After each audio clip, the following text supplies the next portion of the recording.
It seems to me that far too many parents only put on their parenting hat, really think about and put in real effort in their parenting only when there's a problem. I mean, think about it. Think about the last time you really put in a lot of parenting effort. Why? What was happening at that point? Or maybe what led you as a parent to stop and think about how you were going to handle some situation you were having with your son or daughter? What precipitated that effort? I'll bet it was a problem. Some problem your child was having, or some discussion you felt you needed to have with your child to address some particular issue. Parenting only when there's a problem. It makes sense to some degree. It aligns with the old saying, if it's not broke, don't fix it. Why mess with something? Why mess with anything if it seems to be having no issues? If something is already working, you shouldn't try to change or improve it, because messing around with it could potentially cause new problems or maybe make things worse. And I get that philosophy. But is that a good approach to use when parenting? And I don't think so. I often use examples of military training, not because I have an experience. I never served. I was never a member of any of the armed forces. But I do read a great deal, and I read a lot of military biographies. I like to use these types of examples because I think they help me make my point, make it very clearly, make it very simply. So here goes with this one. Most members of the Special Forces community spend the majority of their time training, not fighting, not in any active war zone. They spend a disproportionate amount of their career readying themselves for conflict, for a mission. The initial pipeline for a member of the Special Forces, whether that's a SEAL going through BUDS, or a Green Beret going through what I believe they call the Q course, or an Air Force Special Warfare candidate going through, I think they call it the pipeline. All of those initial training programs generally last somewhere around 2 years. Think about that. 2 years. 2 years of some very difficult and intense training, and that's just to get to go. And of course, many of those candidates don't make it through the course, don't make it through those 2 years. After those initial 2 years, what happens? More training and more training, constantly training. Now, how does this relate to parenting? Parents should be using the same approach. Parenting, most of your parenting effort should be when things are going well, not when there's a problem. Parents should be putting in a great deal of parenting effort when things are good. Don't parent on cruise control, waiting for a problem to arise and then putting on your parenting thinking cap. That's too late. So let me give you an example of something my wife did. She did this for my son when he was young. I think he was maybe 4 or 5 years old when she started doing this stuff. And what did she do? She did role playing. Here's one scenario. We would be eating dinner and my wife would ask my son to behave badly. She'd say, "Show terrible manners. Play the part of a kid behaving badly at dinner." My son loved this stuff. He would start demanding things. "Hey, pass me the salt," saying it loud and rudely. Or, "Mom, how come your cooking stinks? Why can't you make anything that tastes good?" He would get into it, doing and saying all kinds of stuff. Sometimes my wife would suggest bad behaviors for him to act out that he might not even think of. Now, role reversal was even more fun. My wife would play the part of the badly behaving child, and my son would be the parent. Show me the bad, show me the good. A lot of this was my wife basically teaching our son manners. But she made that generally boring topic fun. It was fun for her and fun for our son. Here's another example. Being with a friend in a store who was trying to steal something.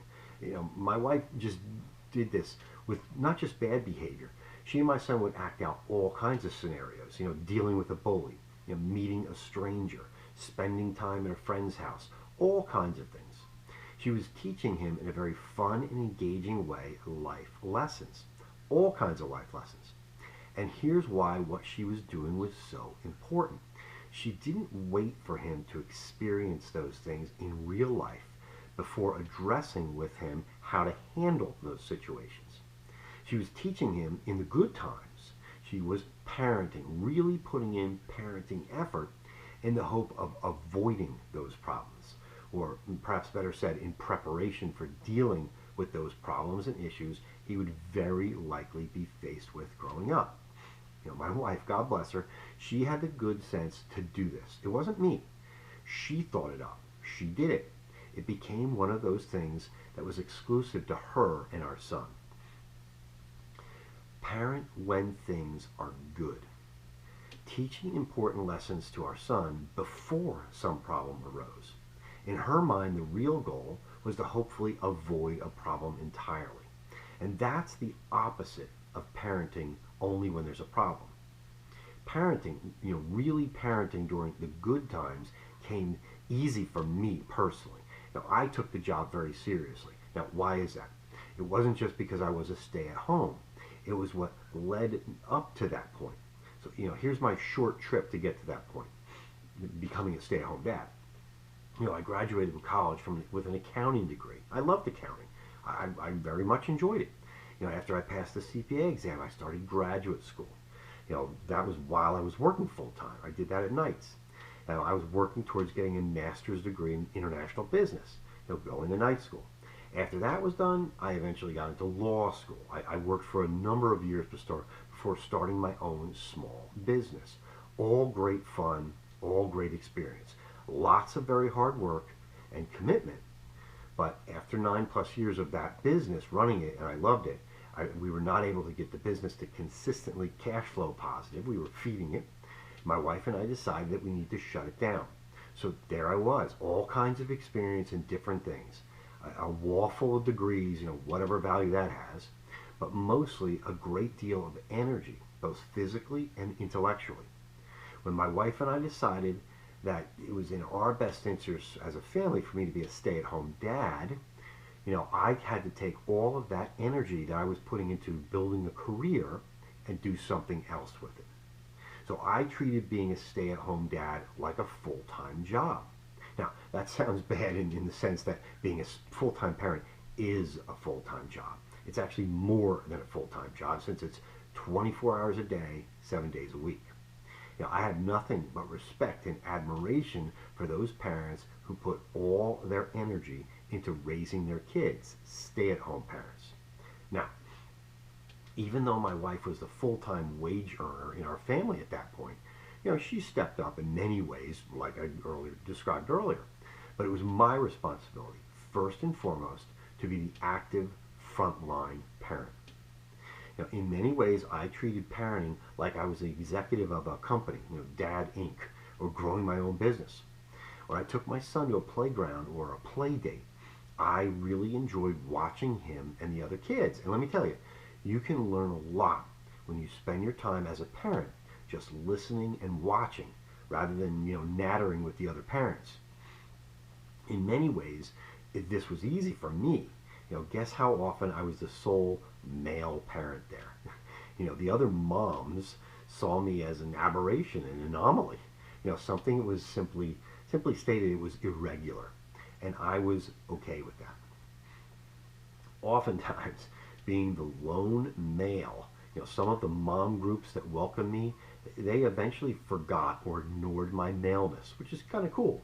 But as a guy sitting around listening to moms talk, in detail about women bodily issues relating to childbirth and the after effects, is something the average guy would be uncomfortable listening to. And I'm the average guy. That stuff I was not comfortable listening to. So as the odd man out, literally, I had mostly quiet time to listen and watch the kids play. And that was my real education in parenting. Eyes open, ears open, mouth shut. Some of the best times for both me and my son was when he might take a break and come sit next to me.